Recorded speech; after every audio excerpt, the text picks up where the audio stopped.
साथियों सुप्रभात। आज मैं गंगा के किनारे हूँ, लेकिन संघर्ष के बीचों बीच हूँ।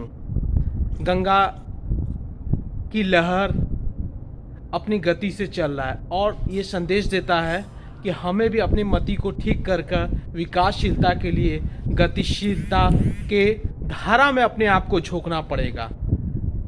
और गंगा सदा सर्वदा सतत और अनवरत गतिशीलता का संदेश देती है।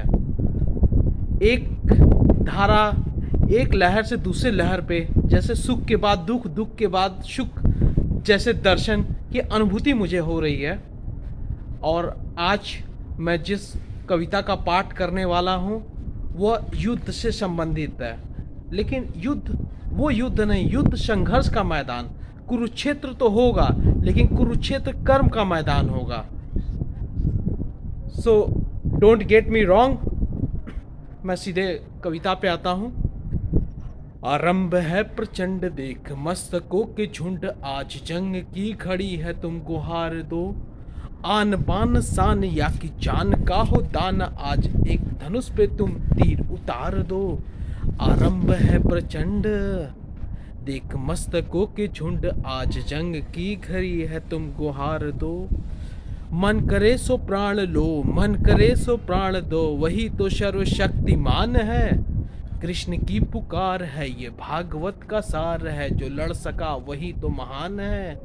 कौरवों की भीड़ हो या पांडवों का नीड़ हो, जो लड़ सका वही तो महान है। जीत की हवस नहीं, किसी पे कोई वस नहीं, क्या जिंदगी ठोकरों पे वार दे।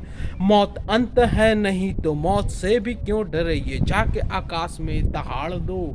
आरंभ है प्रचंड देख मस्तकों के झुंड, आज जंग की घड़ी है तुमको हार दो।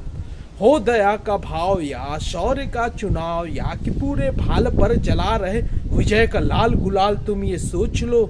जिस कवि की कल्पना में जिंदगी हो प्रेम गीत, आज उस कवि को नकार दो।